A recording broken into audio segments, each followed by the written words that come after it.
नमस्कार। Six class की जो हिस्ट्री की एनसीईआरटी है हमारे अतीत, उसका चैप्टर 6 अगला चैप्टर हम आपके लिए लेकर के आए हुए हैं, जिसका टाइटल है राज्य, राजा और एक प्राचीन गणराज्य। गणराज्य मतलब हमको आपको क्या समझना है कि गणराज्य एक ऐसी शासकीय प्रणाली है जिसमें उच्च आपको शासकीय पदों पर, जैसे राष्ट्रपति हो गए, आपको राज्यपाल हो गए, या पुराने समय में राजा होते होंगे, किसी विशिष्ट जाति, किसी विशिष्ट धर्म, किसी विशिष्ट व्यक्ति अथवा किसी विशिष्ट कुल का ही क्लेम नहीं होता होगा। जैसे आजकल के समय में भारत एक गणराज्य है, दैट मीन भारत का राष्ट्रपति किसी भी राज्य, किसी भी लिंग का हो सकता है, वो किसी भी भाषा को बोलने वाला हो सकता है। इन आधारों पर उसके साथ डिस्क्रिमिनेट नहीं किया जाएगा। तो बेसिकली इस चैप्टर में यही बताया गया है कि कैसे धीरे धीरे राजशाही से चीजें बहुत सारी गणराज्यों के तरफ भी मूव ऑन की हैं। ठीक है। बैकग्राउंड में बता रखा है कि एक छोटा सा बच्चा है और ये एक दिन चुनाव के दिन उठता है। ठीक है। बाय द वे, आपको ये पता होना चाहिए कि जो फर्स्ट इंडिया के जनरल इलेक्शन हुए हैं वो 1951 और 52 में हुए हैं, और इस दौरान भारत के जो चीफ इलेक्शन कमिश्नर थे वो सुकुमार सेन थे। ठीक है। सुकुमार सेन भारत के पहले चुनाव आयुक्त हैं। तो इस कहानी में फिर यही बता रखा गया है कि फिर उस लड़के के मन में इस चीज की जिज्ञासा उत्पन्न होती है कि आखिर कैसे चुनाव किया जाता है, और प्राचीन समय काल में भी क्या यही प्रणाली आपको उपयोग में लाई जाती थी। ठीक है। तो प्राचीन कालखंड में देखिए क्या लिख रखा है कि चैप्टर 5 में हम लोगों ने पढ़ा कि शुरू के जो राजा थे ना, उन जन के द्वारा वो चुने जाते थे। कोई विशिष्ट बहुत बड़े बड़े राजा नहीं होते थे जो बड़े महलों में रहते हो, छोटे छोटे उनके महल आवास होते थे, और जनता द्वारा स्वैच्छिक तौर पर दिए गए कर से उनकी जो शासन व्यवस्था है वो चलती रही होगी। लेकिन जैसे जैसे आगे समय चलता है, खासतौर से उत्तर वैदिक काल आता है, तो बहुत सारे राजा क्या होते हैं ना कि अधिक शक्तिशाली हो जाते हैं, और फिर वो अपने को बहुत स्ट्रांगली स्टैब्लिश करते हैं, और अपने को ज्यादा स्ट्रांग दिखाने के लिए वो क्या करते हैं कि अश्वमेध यज्ञ का आयोजन करवाते हैं। अश्वमेध यज्ञ में क्या माना जाता था कि राजा एक घोड़े को छोड़ेगा, किस चीज के लिए? तो स्वतंत्र विचरण के लिए, और अगर दूसरे राजा ने उसको रोक दिया तो उसको बदले में इस राजा से लड़ाई करनी पड़ेगी, और अगर आपने अपने राज्य क्षेत्र से उस घोड़े को जाने दिया तो ये इस चीज को इंगित करता है कि फिर आपने जिस राजा ने अश्वमेध यज्ञ करवा रखा है उसकी आपको अधीनता स्वीकार है, और फिर आप उस चीज को एक्सेप्ट कर रहे होंगे। अगर पौराणिक कहानियों को देखें, राइट, तो जो भगवान राम थे, राजा रामचंद्र जी थे, उन्होंने भी ऐसा ही एक अश्वमेध यज्ञ करवा रखा था, राइट। इसके अतिरिक्त उत्तर वैदिक काल में राजा अपनी शक्ति के प्रदर्शन के लिए दो अन्य भी आपको आयोजनों का, दो और यज्ञ या दो और उत्सवों का आयोजन करता था। वो पुरानी वाली एनसीईआरटी में दे रखा है, वो भी आपको जानना चाहिए। एक तो राजसूय यज्ञ है। राजसूय से यह माना जाता था कि जो भी राजा है उसको दिव्य शक्ति की प्राप्ति हुई है। महाभारत कालखंड में देखें तो ऐसा एक यज्ञ, ऐसा एक उत्सव का आयोजन किन्होंने करवाया था? तो युधिष्ठिर ने करवाया था, जिसमें समहाउ जरासंध बाधा उत्पन्न कर सकता था, and that's the exact reason कि उसको मरवाना पड़ा। ठीक है। तो एक अश्वमेध मतलब घोड़े से संबंधित, राजसूय से माना जाता था कि दिव्य शक्ति राजा को मिल जाएगी, और ऐसा ही एक यज्ञ होता था वाजपेय या वाजपेय, और ये किस चीज को बोला जाता था? तो ये रथ दौड़ को बोला जाता था, जिसमें राजा अपने वेरियस कॉम्पिटिटर्स के साथ या अपने सगे संबंधियों के साथ क्या करता था? रथ दौड़ में हिस्सा लेता था, जहां उससे ये आशा की जाती थी कि वही इस रेस को जीतेगा, ताकि वो अपनी सुप्रीमेसी को, अपनी सर्वोच्चता को बाकियों के ऊपर क्या कर सके? स्टैब्लिश कर सके। तो यहां से हम लोगों ने 3 धार्मिक सांस्कृतिक आयोजनों के बारे में देखा। अगले में देखिए क्या लिख रखा है कि इन सारे आयोजनों में ना जो राजा होता था उसका मुख्य स्थान होता था, और उसका सहचर कौन होता था? तो सारथी होता था। ठीक है। पुराने समय में आप समझिए ना कि आपका जो सारथी होगा वो आपका सबसे बड़ा विश्वास पात्र होना चाहिए, क्योंकि अगर वो स्किलफुल होगा तभी क्या करेगा, वो युद्ध में अपने स्किल के द्वारा आपको जीत दिलवा सकेगा, आपकी लोकेशन को स्ट्रेटेजिकली मूव कर सकेगा, और अगर वो धोखेबाज हुआ तो पड़ोसी राजा से रिश्वत लेकर के वो आपको मरवा भी सकता है, राइट। तो इसीलिए ऐसे किसी भी आयोजन में भी जो राजा का सारथी होता था उसका सहचर होता था, जो उसके लिए सबसे इंपॉर्टेंट होता था। और इतना ही नहीं, यज्ञ के अवसर पर उससे यह भी आशा व्यक्त की जाती थी कि वो राजा की विजयों तथा अन्य गुणों का गान करे, ठीक है, ताकि अन्य राजाओं के ऊपर उसकी श्रेष्ठता सिद्ध हो सके।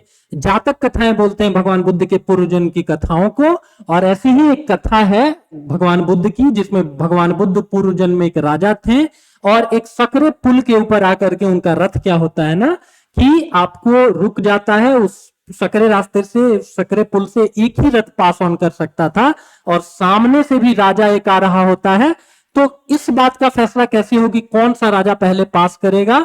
तो दोनों राजा के जो सारथी होते हैं ना, वो अपने अपने राजा का गुणगान करना प्रारंभ करते हैं कि मेरे राजा इतने अच्छे हैं, इतने अच्छे हैं, राइट। तो इसीलिए लिख रखा है कि राजा का जो सारथी होता था वो गुणगान भी करता था अपने राजा का। उस कहानी में कुछ ऐसा होता है कि जो दूसरा वाला राजा था उसका सारथी बोलता है कि मेरे जो राजा हैं वो दुष्टों को दंड से जीतते हैं, अपराधियों को क्या करते हैं वो भय दिखा करके जीतते हैं। और वहीं दूसरी ओर जो गौतम बुद्ध के सारथी थे वो बोलते हैं कि मेरे जो स्वामी हैं, मेरे जो राजा हैं वो दुष्टों को किस चीज से जीतते हैं? क्षमा से जीतते हैं, अपराधियों को दया से जीतते हैं, राइट। और अंतों को तब सिद्ध होता है कि गौतम बुद्ध को ही इस चीज का पहला राइट है कि वो इस पुल से पास कर सके। बहरहाल इस छोटी सी कहानी में ये चीज छुपी हुई थी कि सारथी से ये भी अपेक्षा की जाती थी कि वो अपने राजा की जो भी उनके गुण हैं उनसे आम जनता तक पहुंचाए और उनका गुणगान करे, ठीक है। इस पूरे रिचुअल्स में क्या होता था कि जो राजा का पुरोहित होता था वो पवित्र जल छिड़कता था और कई प्रकार के अनुष्ठान करता था। इसी दौरान विष या जो वैश्य होते थे वो सामान्य लोग उपहार लेकर के आते थे। चैप्टर 5 में हम लोगों ने देखा कि जन एक शब्द था या विष एक शब्द था जिससे जनपद बना, जो आम लोगों के लिए इस्तेमाल में लाया जाता था। और फर्दर इन्हीं लोगों से आशा की जाती थी कि ये लोग आपके लिए क्या करेंगे? उपहार वगैरह लेकर के आएंगे, ठीक है। और ब्राह्मण, क्षत्रिय और वैश्यों को मिलाकर के, वैश्य प्लस ब्राह्मण प्लस क्षत्रिय, इन तीनों को द्विज कहा जाता था। द्विज मतलब होता है दोबारा जन्म लेने वाला, रीबर्थ इसके लिए शब्द इस्तेमाल में लाया जाता है, राइट। और इस पूरे वर्ण व्यवस्था के अंतर्गत माना जाता था कि किसी भी व्यक्ति का जन्म होता है तो वो पशु समान होता है, और जैसे जैसे धीरे धीरे वो अपने अंदर संस्कारों को ग्रहण करता है तो फिर वो क्या हो जाता है? वो द्विज में परिवर्तित हो जाता है। और वैश्य प्लस ब्राह्मण प्लस क्षत्रिय को द्विज कहा जाता था। और वहीं एक अगली लाइन में क्या लिख रखा है कि जिनको पुरोहित शूद्र मानते थे, जो वर्ण व्यवस्था के अंतर्गत सबसे निचले पायदान पर थे, उन्हें कई अनुष्ठानों में शामिल नहीं किया जाता था, ठीक है। ऋग्वेदिक जो समाज था ना उसमें जो भी वर्ण व्यवस्था थी वो आपके प्रोफेशनल एक्सपर्टीज के तौर पर आपको शामिल की गई थी। प्रोफेशनल एक्सपर्टीज कहने का मतलब कि आपकी जो भी व्यावसायिक योग्यताएं हैं उसके आधार पर आपकी जाति का निर्धारण किया जाता था, आपके वर्ण का निर्धारण किया जाता था। लेकिन उत्तर वैदिक काल आते आते क्या होता है कि उत्तर वैदिक काल में ये सारी चीजें बाय बर्थ हो जाती हैं। ऋग्वेद में बहुत सारे श्लोक मिलेंगे आपको जिनमें आपको पता चलेगा कि एक ही परिवार के अंतर्गत एक ब्राह्मण भी है, जो लोगों को ज्ञान दे रहा है वो ब्राह्मण है, जो लोगों की रक्षा कर रहा है वो क्षत्रिय है, जो बिजनेस ओरिएंटेड माइंड का है वो वैश्य है। बहरहाल ये सारे सिस्टम चेंज होते हैं और उत्तर वैदिक काल आते आते ये सारी चीजें बाय बर्थ हो जाती हैं, ठीक है। इसीलिए यूपीएससी एक क्वेश्चन पूछता है कि महात्मा गांधी वर्ण व्यवस्था के सपोर्टर थे लेकिन जाति व्यवस्था के विरोधी थे। महात्मा गांधी का मानना था कि प्राचीन समय में जब बहुत सारे टेक्निकल इंस्टीट्यूट्स वगैरह नहीं थे तो वर्ण व्यवस्थाएं क्या करती थी? लोगों को प्रोफेशनल एक्सपर्टीज की तरफ लेकर के जाती थी। कोई लुहार का बेटा है, वो अपने पिताजी को अगर काम करते हुए देखेगा ना तो वो उन सारे गुणों को जल्दी सीख पाएगा। This sentence is true for every other occupation. हाँ, गांधी जी साथ में ये भी बोलते हैं कि हर श्रम की महत्ता समान है, हर श्रम का इक्वल इंपॉर्टेंस है, और हर काम करने वाले आदमी को यथासंभव अगर इक्वल पे किया जाए तो दैट मीन्स तब जाकर के वर्ण व्यवस्था में कोई समस्या नहीं है, ठीक है। बहरहाल चूंकि यहां बात हो रही है उत्तर वैदिक काल की, तो उत्तर वैदिक काल आते आते ऐसा होता है कि पुरोहित लोग जिनको शूद्र मानते थे उन्हें बहुत सारे अनुष्ठानों में शामिल नहीं किया जाता था, ठीक है।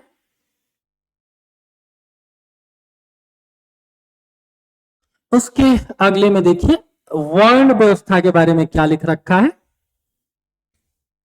लास्ट चैप्टर में हम लोगों ने देखा कि चूंकि मिडिल एशिया से इंडिया में आर्य आए हैं और चूंकि नॉर्थ वेस्टर्न साइड से वो आए हैं, तो सबसे पहले उनका सामना हुआ है सिंधु और इसकी सहायक नदियों से। इसीलिए लास्ट चैप्टर में हम लोगों ने देखा कि गंगा और यमुना का को केवल एक बार मेंशन किया गया है ऋग्वेद में, और उत्तर वैदिक काल आते आते, ऋग्वेद मतलब लगभग 1500 बीसी का कालखंड और उत्तर वैदिक काल मतलब लगभग 1000 बीसी का कालखंड।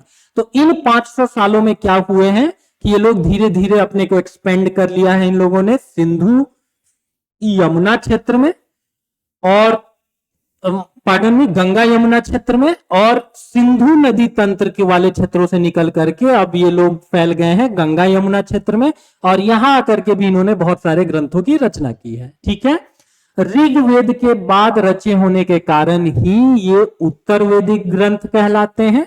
ऋग्वेदिक ग्रंथों में बस एक ऋग्वेद है और उत्तर वैदिक ग्रंथों में आपको सामवेद है, यजुर्वेद है और अथर्ववेद है। ठीक है, सामवेद में आपको इनिशियल इंडियन म्यूजिक की झलक देखने को मिलती है।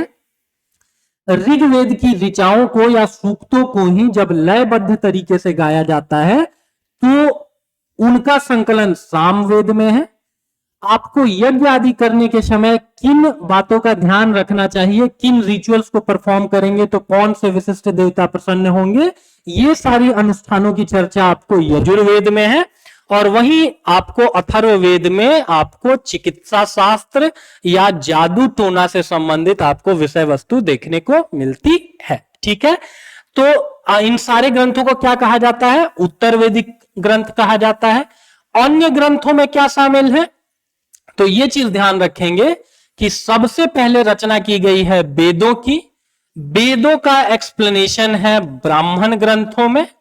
ब्राह्मण ग्रंथों के बाद के जो ग्रंथ हैं उनको अरण्यक कहा जाता है, और अंत में लिखे गए हैं आपको उपनिषद, जिनको कि वेदांत भी कहा जाता है। इनको वेदांत इसीलिए कहा जाता है क्योंकि उपनिषदों के साथ ही क्या हुआ है कि वैदिक संस्कृति के जो सबसे आखिरी ऑथेंटिक आपको टेक्स्ट है, जो ऑथेंटिक टेक्स्ट है, इनकी एक श्रृंखला समाप्त हो गई है। इसीलिए उपनिषदों को और क्या कहा जाता है, तो इनको वेदांत कहा जाता है। और जिन लोगों की वेदांतों में आस्था होती है उनको वेदांती कहते हैं, जैसे स्वामी विवेकानंद हो गए, अरबिंदो घोष हो गए, इन सबको वेदांतियों में गिना जाता है। ठीक है, अरण्यक, अरण्य मतलब जंगल होता है। तो जंगल में अगर आप वर्ण व्यवस्था के अंतर्गत अगर आपने गृहस्थ आश्रम के बाद अगर आपने अपने गृहस्थ जीवन की सारी जिम्मेदारियां निभा ली हैं, अगर आप वनों में जाना चाहते हैं तो कैसा आपका एस्थेटिक, कैसा आपका संन्यासपूर्ण जीवन होना चाहिए, इन सारी बातों की चर्चा की गई है आपको अरण्यक में। ब्राह्मण मतलब इनको आप समझ सकते हैं वेदों के और एलोबरेटेड एक्सप्लेनेशंस, बिकॉज कोई सा भी एक अगर किताब लिखी जाती है ना, तो आप देखेंगे कि उनको उन किताबों को बहुत सारे लोग बताने का, समझाने का अपनी सरल भाषा में प्रयास करते हैं, और वेदों को की पृष्ठभूमि को लेकर के बहुत सारे ब्राह्मण ग्रंथ लिखे गए हैं। ठीक है, जैसे गीता के ऊपर देखेंगे कि गीता रहस्य वगैरह या तमाम लोगों ने टीका टिप्पणियां लिखी हुई हैं। सिमिलरली वेदोस के एक्सप्लेनेशन आपको, वेदास के एक्सप्लेनेशन, वेदों के एक्सप्लेनेशन आपको कहां देखने को मिलेंगे, तो ब्राह्मण ग्रंथों में देखने को मिलेंगे। और इन सारे ग्रंथों को क्या कहा जाता है, तो उत्तर वैदिक ग्रंथ कहा जाता है। तो ये एग्जामिनेशन पॉइंट ऑफ व्यू से इंपॉर्टेंट है कि उत्तर वैदिक ग्रंथों में क्या आते हैं, तो सामवेद, यजुर्वेद, अथर्ववेद और अन्य ग्रंथ। ठीक है, उस समय समाज में बहुत सारे समूह रहे होंगे, जिनमें पुरोहित है, योद्धा है, कृषक है, पशुपालक है, व्यापारी है, शिल्पकार है, श्रमिक इत्यादि हैं। ठीक है, अगले में क्या लिख रखा है कि पुरोहित ने लोगों को 4 वर्गों में विभाजित किया। वर्ण व्यवस्था के अंतर्गत कितने वर्ग थे, तो 4 थे, जिनको कि वर्ण कहा जाता था। ठीक है, पहला वर्ण ब्राह्मणों का था। हो सकता है कि ये रिच लोग नहीं थे, लेकिन इनकी स्पिरिचुअल सुपेरिटी थी समाज के ऊपर, आध्यात्मिक सर्वोच्चता थी कि धार्मिक मामलों में ये ब्राह्मण लोग जो भी बोल रहे होंगे वो ज्यादा अच्छी बातें होंगी। तो उनके जिम्मे कौन सा काम था, वेदों का अध्ययन, अध्यापन। और बदले में इनका घर कैसे चलता था? बदले में राजा या धनी लोग इनको क्या करते थे? कंपनसेट कर देते थे, इनको उपहार इत्यादि देते थे। दूसरा स्थान शासक वर्ग का है, जिन्हें क्षत्रिय कहा जाता है। उसका काम युद्ध करना था और लोगों की रक्षा करना था। तो इनको क्या कहेंगे? आप क्षत्रिय कहेंगे। जो लोग भी समाज की रक्षा करने में आपको बहुत कैपेबल है, उनको क्या कहा जाएगा? क्षत्रिय कहा जाएगा। ठीक है, वर्ण व्यवस्था के हिसाब से। और आगे जाकर के आप देखेंगे कि ये सारी चीजें जन्म से निर्धारित होने लगी है, न कि कर्म से। यही रीजन है कि इंडिया की बहुत सारी अच्छी अच्छी डायनेस्टीज को आप देखेंगे ना, तो वो लोग जाति के अनुसार से क्षत्रिय नहीं थी, लेकिन कर्म के अनुसार क्षत्रिय थी। जैसे इंडिया की बड़ी डायनेस्टीज में से आप मौर्यों का नाम ले सकते हैं। इसके अतिरिक्त आप नाम ले सकते हैं किनका? तो गुप्तों का नाम ले सकते हैं। और वर्तमान की जाति व्यवस्था के हिसाब से देखिए तो ये सारे के सारे जो हैं ये ओबीसी लोग थे, लेकिन फिर भी ये लोग इतने शक्तिशाली थे, इतने संपन्न थे कि इन्होंने बड़े अच्छे तरीके से इंडिया में रूल किया है। ठीक है, तीसरे स्थान पर कौन लोग आते थे? तो विश्य या वैश्य थे। और इन्हीं तीनों को मिलाकर के क्या बोल दिया जाता था? द्विज बोला जाता था। ब्राह्मण प्लस क्षत्रिय प्लस विश्य। ठीक है, क्षत्रिय और वैश्य इन दोनों को ही यज्ञ करने का अधिकार प्राप्त था। अंतिम स्थान सोसाइटी में शूद्रों का था। इनका काम था अन्य तीन वर्गों की सेवा करना और इन्हें कोई भी अनुष्ठान करने का अधिकार नहीं था। उत्तर वैदिक काल आते आते जो शूद्रों की सामाजिक परिस्थिति है, सोशल स्टेटस है, वो रिलेटिवली डिग्रेड हो गया है और बहुत सारे लाइफ के सोशल एस्पेक्ट से इनको बाहर कर दिया गया है। प्रायः औरतों को ही शूद्र ही माना गया है, शूद्रों के समान माना गया है।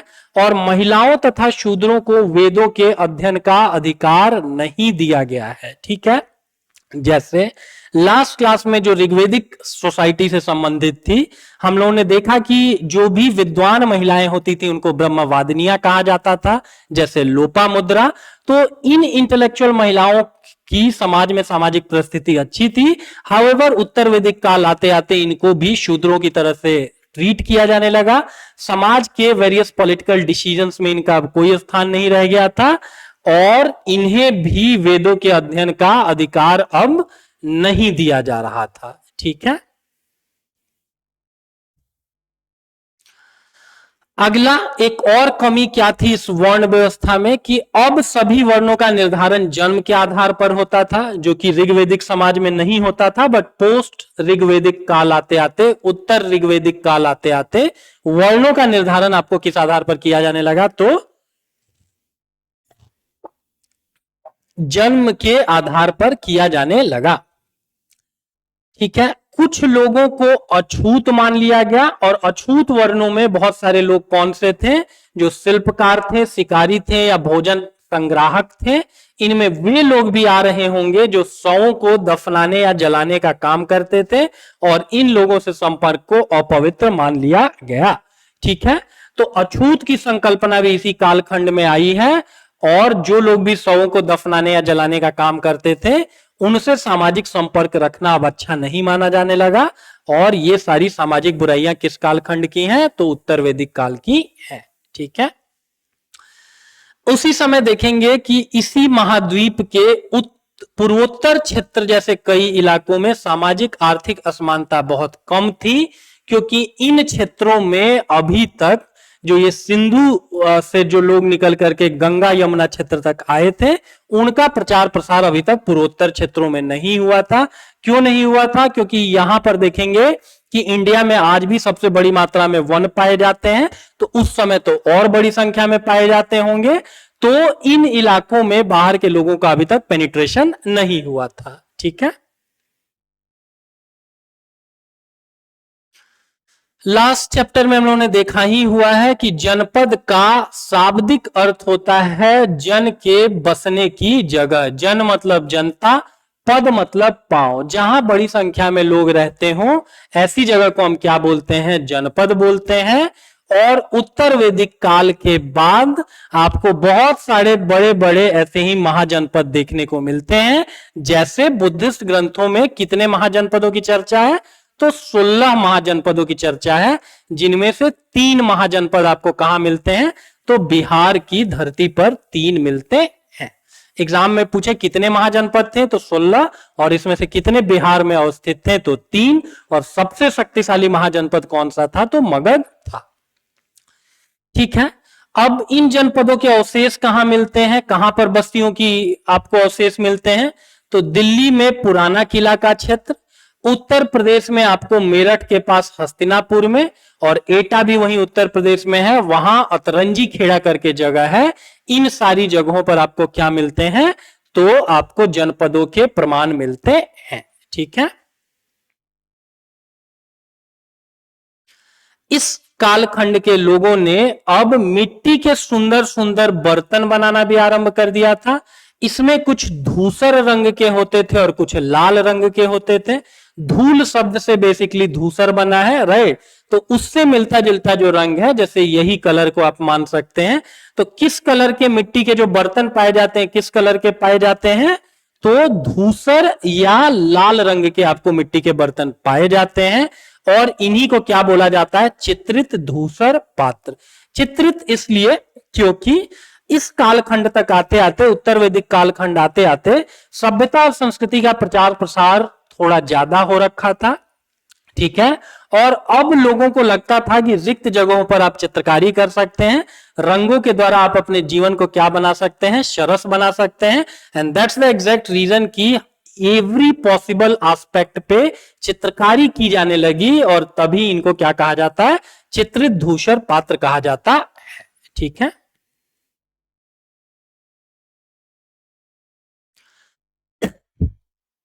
अगला देखिए महाजनपदों से संबंधित। आज से करीब 2500 साल पहले कुछ जनपद अधिक महत्वपूर्ण हो गए और इनको क्या कहा जाने लगा महाजनपद कहा जाने लगा।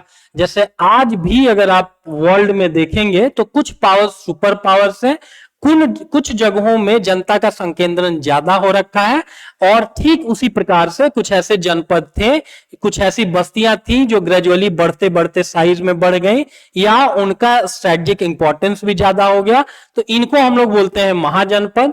2500 साल पहले, अभी 21वीं सदी चल रही है, 400-500 साल पहले और आप मान लीजिए, राइट, तो गौतम बुद्ध महावीर स्वामी के समय में ये बहुत प्रोमिनेंट तरीके से ग्रो कर रही थी। ठीक है, इनको क्या कहा जाने लगा महाजनपद। 16 महाजनपद थे जिनमें से 3 कहां पर हैं तो बिहार में है। ठीक है, एक महाजनपद बहुत सारी मानव बस्तियों से बसता होगा और इन्हीं में से कोई एक बस्ती बहुत इंपॉर्टेंट हो जाती होगी, इसको राजधानी कहा जाता था। दैट मीन्स अधिकतम आपको महाजनपदों की एक राजधानी होती थी। अब कई राजधानियों में अब आपको किलाबंदी भी देखने को मिलती है, जैसे राजगृह आप चले जाइए तो अजातशत्रु वगैरह के द्वारा वहां पर किलेबंदी करवाई गई है। और किलेबंदी का मतलब क्या हुआ कि चारों ओर लकड़ी, ईंट और पत्थर की ऊंची ऊंची दीवारें, ताकि आपके जो शत्रु महाजनपद है या शत्रु कबीले हैं, शत्रु लोग हैं, वो आप पर आक्रमण ना कर सके। ठीक है,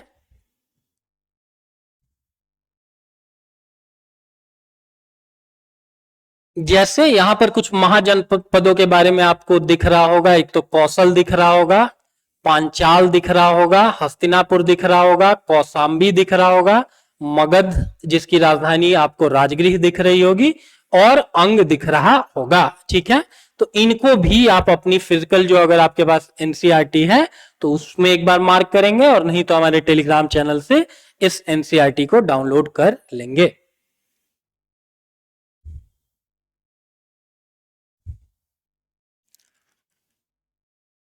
ठीक है, अब चूंकि ये जो महाजनपदों के राजा थे ये रिलेटिवली ज्यादा शक्तिशाली हो गए, और इसीलिए ये अपने शक्ति का प्रदर्शन इन्होंने आरंभ कर दिया, और एक तरीके से इन्होंने जो किलेबंदी की उस क्षेत्र पर या उस वहां के लोगों पर इनका क्या हुआ नियंत्रण स्थापित हो गया।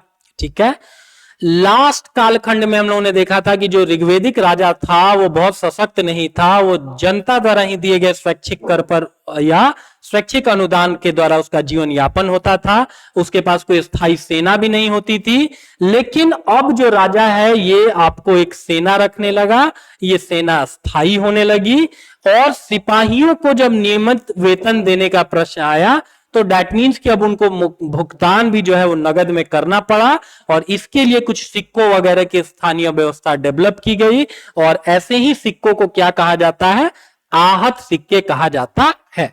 सेना राजा रखने लगे थे, सिपाहियों को नियमित वेतन देकर पूरे साल रखा जाता था, और भुगतान संभवतः किसमें किया जाता था, तो आहत सिक्कों में किया जाता था। आहत शब्द इसलिए पंचमार्ग इसलिए बिकॉज जो भी मोल्टेन आपका मेटल होता होगा, पिघला हुआ आपका मेटल रहता होगा, उसी को आहत करके उसी के ऊपर मार्क वगैरह लगा करके आप क्या करते होंगे, सिक्कों का निर्माण करते होंगे। और सिक्कों के अध्ययन को क्या बोलते हैं, तो न्यूमिस्मेटिक कहते हैं। ठीक है, इन सिक्कों के बारे में लिख रखा है कि आप अगले अध्याय में पढ़ेंगे। यहां देखिए, चूंकि एनसीईआरटी में हम लोगों ने बात कर रखा है कि इनके इमेजेस भी बहुत इंपॉर्टेंट होते हैं, तो कौशाम्बी का एक किला है, ये आधुनिक इलाहाबाद, या अब तो ये प्रयागराज है, ठीक है, अब तो इलाहाबाद है ही नहीं, प्रयागराज के पास आपको ईंट की दीवार का एक अवशेष मिलता है। दैट मीन्स इससे आप अंदाजा लगा सकते हैं कि वहां पर कुछ इनिशियल किलेबंदी वगैरह की जाती होगी। अब आ जाइए, लास्ट चैप्टर में हम लोगों ने देखा कि राजा स्वैच्छिक अनुदान के द्वारा अपना जीवन यापन करता था, लेकिन अब यह स्थायी सेना रखने लगा जिसको आहत सिक्कों में पे किया जाता था, और इसके लिए अब यह स्वैच्छिक कर पर निर्भर नहीं था। राइट, अब इसने मैंडेटरी टैक्सेशन सिस्टम ले आ दिया। तो वही लिख रखा है कि ये जो राजा थे, इनको अब इस आर्मी को मेंटेन करने के लिए क्या चाहिए होता था, प्रचुर संसाधन चाहिए होते थे, और इसके लिए आपको कर्मचारी चाहिए होंगे, और इसीलिए महाजनपदों के जो राजा थे वो लोगों द्वारा समय समय पर लाए गए उपहारों पर अब निर्भर नहीं रह सकते थे, उनको आय का एक नियमित स्रोत चाहिए था। And that's the exact reason कि अब उन्होंने टैक्सेशन सिस्टम ला दिया, अब वो नियमित रूप से कर वसूलने लगे। कितना उपज का कितना हिस्सा किसानों से, चूंकि जैसे जैसे आदिम सोसाइटी होती है, आदिम समाज होता है जो कि इस समय का रहा होगा, वहां पर प्राइमरी सेक्टर ज्यादा ग्रो करता है, और जैसे जैसे सोसाइटी डेवलप करती है वहां पर टर्शियरी सेक्टर ज्यादा देखने को मिलता है। तो ऑब्वियस सी बात है, इस समय बहुत सारे लोग किसान ही रहे होंगे, तो किसान जो अन्न उपजाता है उससे आप क्या ले सकते हैं, अन्न ही ले सकते हैं। तो आपने अगर 60 किलो अन्न का उत्पादन कर रखा है, तो उसका छठा हिस्सा, दैट मीन्स 10 केजी आपको सरकारी खजाने में जमा कर देना है। ये एक इंपॉर्टेंट सा फैक्ट है, बार बार एग्जाम में पूछा गया है कि इस समय में उपज का कितना हिस्सा टैक्स के तौर पर लिया जाता था, तो 1/6, और इसको क्या कहा जाता था, तो भाग कहा जाता था। ठीक है, या राजकीय भाग कहा जाता था। ठीक है, भाग मतलब हिस्सा, और हिस्सा किसका, तो राजा जी का हिस्सा। कारीगरों के ऊपर भी कर लगाए गए। अब कारीगर कोई क्या है, वो अन्न का उत्पादन नहीं कर सकता है, उसके पास एक विशिष्ट कौशल है, तो आप क्या करेंगे कि उसी अपने विशिष्ट कौशल को मेरे लिए महीने में 1 दिन या 2 दिन इस्तेमाल में लाएंगे। अगर आप भवन बनाने में निपुण हैं, तो आप मेरे भवनों का ही निर्माण महीने में 1-2 दिनों के लिए कर देंगे। देखिए क्या लिख रखा है कि कारीगरों के ऊपर भी कर लगाए गए। उनका कर किस रूप में होता था, तो श्रम के रूप में होता था। जैसे अगर आप बुनकर हैं, लोहार हैं या सुनार हैं, तो राजा के लिए महीने में आपको 1 दिन काम करना पड़ता था। अगर आप पशुपालक हैं, तो आप क्या करेंगे, जानवरों या उनके उत्पादों दूध दही के तौर पर राजा को क्या कर रहे होंगे, कर अदा कर रहे होंगे। ठीक है, और इतने बड़े पैमाने के कारण ही, चूंकि बड़ी बड़ी ह्यूमन सेटलमेंट्स डेवलप हुई है, मानव बस्तियों का विकास हुआ है, तो अब कृषि में भी आपको परिवर्तन देखने को मिले हैं। अब आप केवल आखेट या खाद्य के संग्रह के सहारे इतनी बड़ी बड़ी मानव बस्तियों का भरण पोषण नहीं कर सकते हैं। तो इसीलिए अब क्या किया गया है कि अब जो हल के फाल होते थे, अब लोहे के बनने लगे। ठीक है, मगध के आसपास बड़ी प्रचुर मात्रा में लोहा उपलब्ध भी था, और लोहे के फाल क्या होंगे, जो हल के फाल होंगे वो बहुत इजीली जमीन को चीर देंगे। दैट मीन्स कि वो जमीन आपके लिए कृषि कार्यों के लिए ज्यादा उपयुक्त होगी। ठीक है, वही लिख रखा है कि लकड़ी के फाल की तुलना में ये ज्यादा यूजफुल होगा। इसके कारण फसलों की उपज बढ़ गई होगी। धान जैसे पौधों की खेती अभी भी रोपण विधि से की जाती है। उसको पहले नर्सरी में तैयार करते हैं और फिर फाइनली प्लांट में क्या करते हैं, हम लोग रोप देते हैं। तो ये सारी प्रक्रिया भी, ये सारी भी कृषि गतिविधियां भी आरंभ हो गई होंगी कि आपको धान जैसे पौधों का क्या किया जाने लगा होगा, रोपण किया जाने लगा होगा। और ये सारे काम कौन लोग करते होंगे, तो दास दासिया या भूमिहीन खेतीहर मजदूर करते होंगे। ठीक है, तो इसका मतलब कि सामाजिक आपको विभाजन या सामाजिक व्यवस्था भी आपको देखने को मिलने लगी होगी। अब चूंकि 16 महाजनपदों की चर्चा की जाए और बिहार के या पूरे भारत के सबसे स्ट्रांग महाजनपद की चर्चा न की जाए, ऐसा नहीं हो सकता है। 16 महाजनपदों में से सबसे पावरफुल कौन था, तो मगध था। देखिए क्या लिख रखा है कि मगध जो है वो सबसे महत्वपूर्ण जनपद बन गया। ठीक है, रीजन क्या था, गंगा और सोन जैसी नदियां मगध से होकर बहती थी। और नदियों का इंपॉर्टेंस क्या है कि आप यातायात के तौर पर इस्तेमाल में ला सकते हैं। पहले के कालखंड में जो नदियां थी वो यातायात का सबसे सुगम साधन थी। अगर आप रोड से जाएंगे तो इतना अभी एनएच की तरह कोई गडकरी साहब तो होंगे नहीं जो आपके लिए बड़े अच्छे अच्छे एनएच बना देंगे, वही टूटी फूटी सड़कें होंगी, उनके दोनों तरफ जंगल होंगे। जंगल से निकल के दस्यु या लुटेरे कब आपको लूट लेंगे आपको पता भी नहीं चलेगा। ठीक है, तो अगर आप नदियों को इस्तेमाल में लाएंगे ना, तो नदियों को इस्तेमाल में लाने से क्या होगा कि अगर आप पर आक्रमण करने के लिए कोई आ भी रहा होगा तो नदी में आपको दूर से ही दिख जाएगा और फिर आप उसके हिसाब से अपनी रक्षा या प्रतिरक्षा की नीति अपना सकते हैं।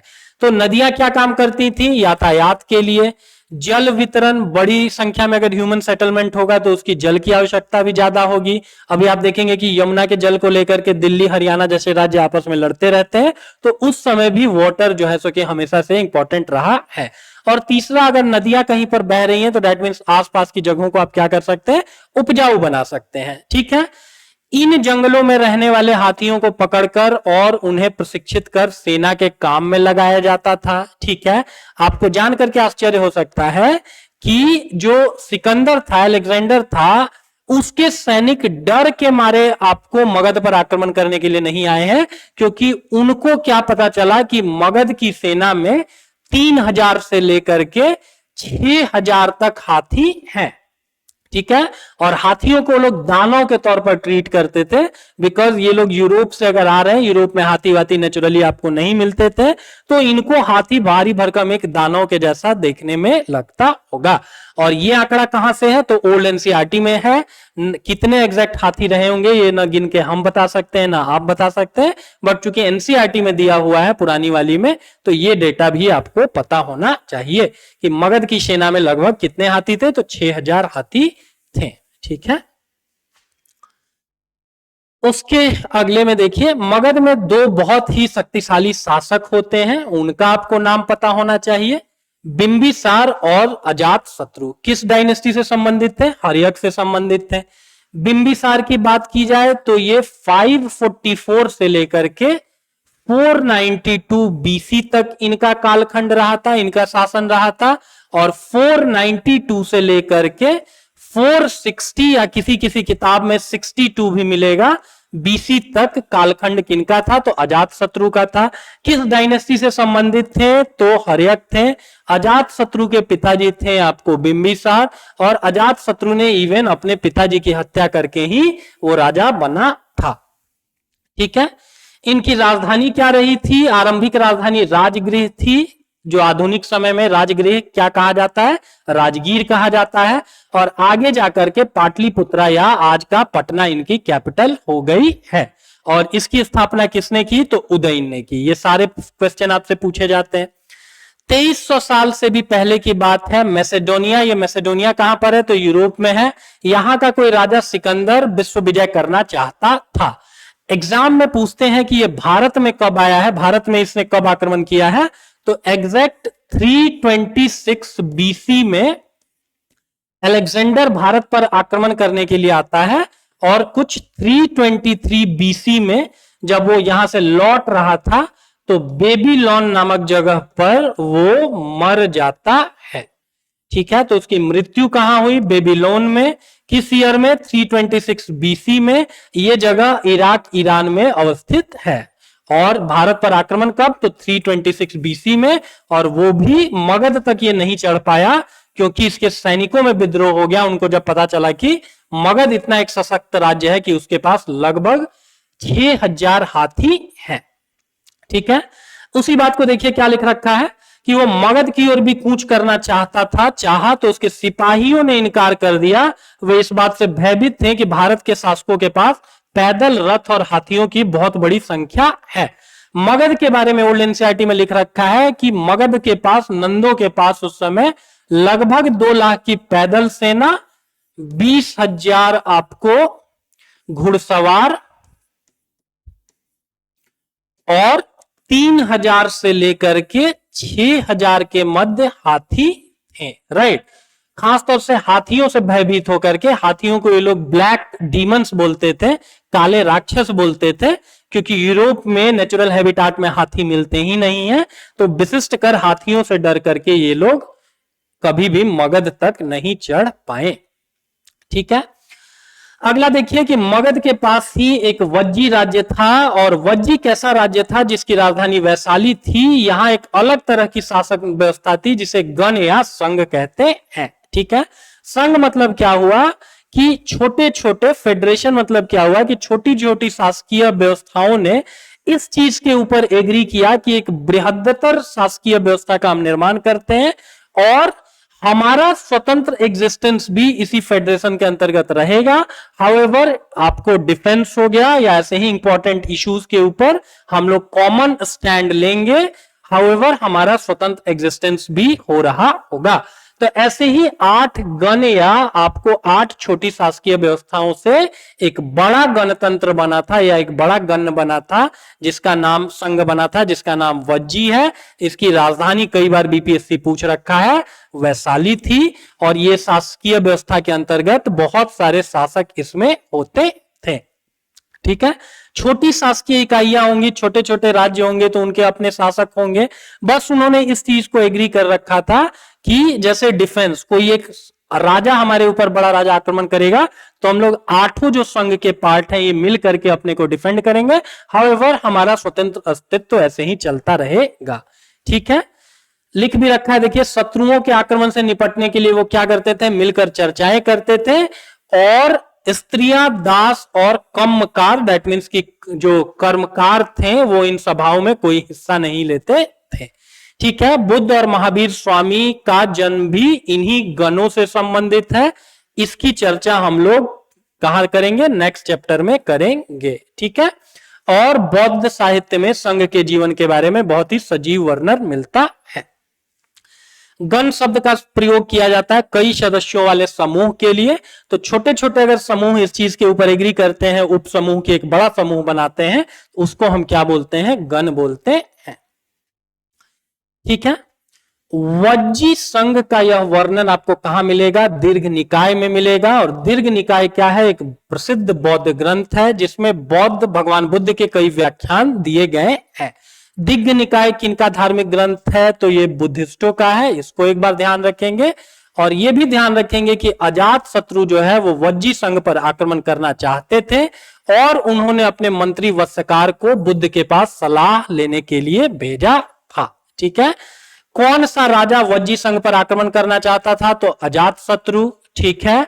और उनके मंत्री का क्या नाम था, तो उनके मंत्री का नाम था आपको वत्सकार। इस फैक्ट को जानेंगे।